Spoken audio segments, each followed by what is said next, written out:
என் நெஞ்சில் குடியிருக்கும்.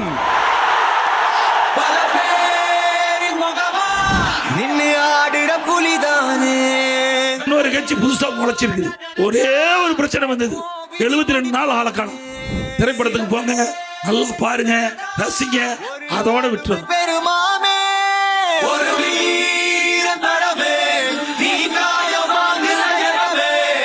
ரெண்டே 2 பேருக்கு நடுவுல தான் போட்டியே. ஒன்னு டிவிக்கு, இன்னொன்னு டிஎம்கே. என்னதான் உளர்னாலும் புலம்புனாலும் களத்துல நின்னு ஜெயிக்க போற கட்சி உதயசூரியன் சின்னம் தான். நம்முடைய கழக தலைவர் அவர்கள் தான். கான்பிடண்டா இருங்க மக்களே, நல்லதே நடக்கும்.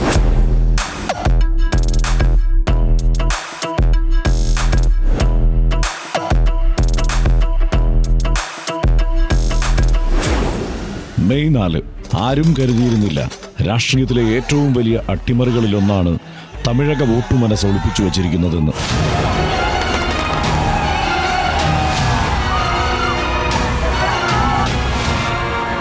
108 സീറ്റുകൾ നേടി നടൻ വിജയിന്റെ തമിഴക വെട്രിക്കഴകം എന്ന TVK തമിഴ്നാട്ടിലെ നിർണായക ശക്തിയായി വിധിയെഴുതിയ ദിനം.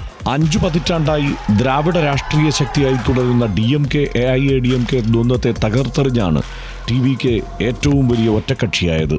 3-ാം ഊഴം ലക്ഷ്യമിട്ട് തെരഞ്ഞെടുപ്പ് ഗോതയിലിറങ്ങിയ മുഖ്യമന്ത്രി MK സ്റ്റാലിൻ ഉൾപ്പെടെ അധികായർ തോൽക്കുകയും ചെയ്തു. AIADMK ആകട്ടെ 3-ാം സ്ഥാനത്തേക്ക് പിന്തള്ളപ്പെട്ടു.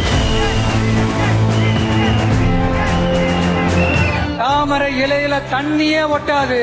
தமிழக மக்கள் மட்டும் எப்படி ஒட்டுவாங்க?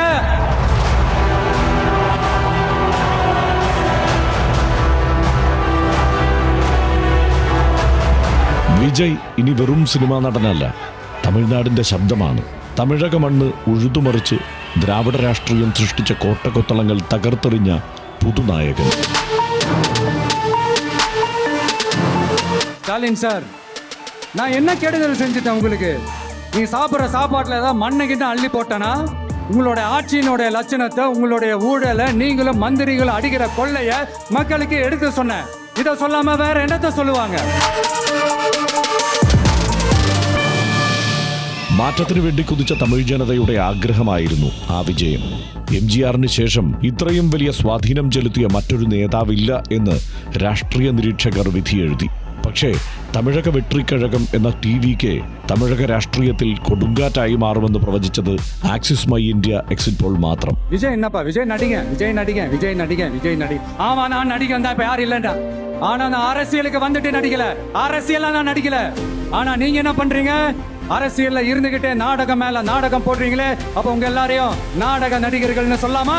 എക്കാലത്തും സിനിമയുടെ ആഴങ്ങളിലേക്ക് പടർന്നു പന്തലിച്ചാണ് തമിഴ് രാഷ്ട്രീയത്തിന്റെ വേരുകൾ വെള്ളവും വളവും സ്വീകരിച്ചിട്ടുള്ളത്. സിനിമയിൽ നിന്ന് ലഭിച്ച ജനസമ്മതി അധികാര രാഷ്ട്രീയത്തിന്റെ മൂലധനമാക്കി മാറ്റുകയായിരുന്നു തമിഴിലെ നേതാക്കളായി വളർന്നവർ. എല്ലാ ജാതി വിഭാഗങ്ങളുടെയും സമ്മതിയുള്ള പൊതു സ്വീകാര്യതയുള്ള വ്യക്തികൾ സിനിമക്കാരാണെന്നതാണ് അവർക്ക് രാഷ്ട്രീയത്തിൽ ലഭിക്കുന്ന സ്വീകാര്യത. ഭക്തവത്സലത്തിന്റെ കാലത്തോടെ കോൺഗ്രസ് അപ്രസക്തമായതിനു ശേഷം ദ്രാവിഡ സ്വത്വവാദത്തിലൂന്നിയ രാഷ്ട്രീയത്തിനാണ് തമിഴ്നാട്ടിൽ വേരോട്ടം.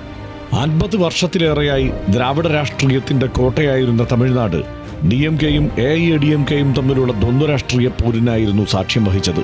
K. കാമരാജും C. രാജഗോപാലാചാരിയും C. ഷൺമുഖവും മോഹൻ കുമാരമംഗലവും ഉൾപ്പെടെയുള്ള അധികായരെ മറികടന്ന് തമിഴ്നാട് രാഷ്ട്രീയത്തിന്റെ കടിഞ്ഞാണേന്തിയ കലൈഞ്ചർ കരുണാനിധി MGR എന്ന താരത്തിന് മുന്നിൽ നിഷ്പ്രഭനാകുന്നത് കൗതുകത്തോടെയാണ് തമിഴകം നോക്കി നിന്നത്. പിന്നീട് ജയലളിതയുടെ സിനിമാ പൊലിമയ്ക്ക് മുന്നിലും അടിതെറ്റിയ ചരിത്രം DMKയ്ക്കുണ്ട്. ഒരിക്കൽ തമിഴ്നാട് രാഷ്ട്രീയത്തിന്റെ ദിശ മാറ്റിയത് MGR എന്ന 3 അക്ഷരമായിരുന്നെങ്കിൽ 4 പതിറ്റാണ്ടിന് ശേഷം TVK എന്ന 3 അക്ഷരം ജനമനസ്സുകളുടെ രാഷ്ട്രീയം വിളിച്ചു പറഞ്ഞിരിക്കുന്നു. സിനിമയുടെ കൊടുമുടിയിൽ നിൽക്കുമ്പോഴാണ് താൻ അഭിനയം നിർത്തുകയാണെന്നും ജനങ്ങൾക്കായി ഇറങ്ങുകയാണെന്നും വിജയ് പ്രഖ്യാപിച്ചത്.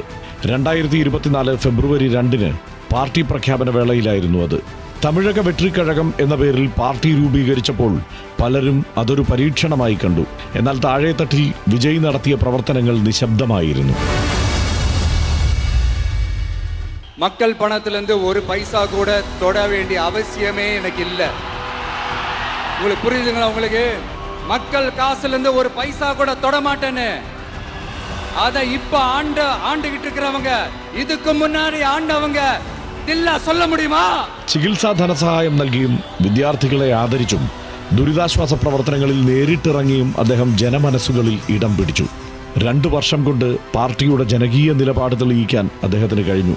മതേതരത്വം, സാമൂഹിക നീതി, സ്ത്രീ ശാക്തീകരണം എന്നിവയിലൂന്നിയുള്ള പ്രസംഗങ്ങൾ യുവാക്കളെയും സ്ത്രീകളെയും പാർട്ടിയോട് അടുപ്പിച്ചു. പിറപ്പൊക്കും എല്ലാ ഉയിർക്കും എന്ന തിരുക്കുറൽ വചനമാണ് TVKയുടെ മുദ്രാവാക്യം. അതായത് എല്ലാവർക്കും സമത്വം. വിജയ് മുന്നോട്ട് വച്ച പദ്ധതികൾക്കൊക്കെ ഈ അടിസ്ഥാന വർഗവീക്ഷണമുണ്ടായിരുന്നു.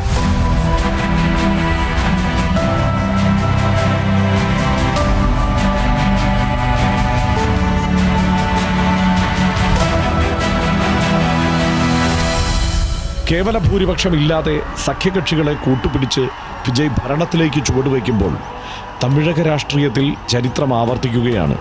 വിജയ് അക്കാര്യം വീണ്ടും വീണ്ടും ആവർത്തിക്കുന്നുണ്ട്. വരലാറ് തിരുമ്പുகிறது, ചരിത്രം ആവർത്തിക്കുകയാണ്. சி ஜோசப் விஜய் எனும் நான் தமிழ்நாட்டு அரசின் முதலமைச்சராக உண்மையாகவும் உளச்சான்றின்படியும் என் கடமைகளை நிறைவேற்றுவேன் என்றும் ஆண்டவன் மீது ஆணையிட்டு உறுதிமொழிகிறேன்.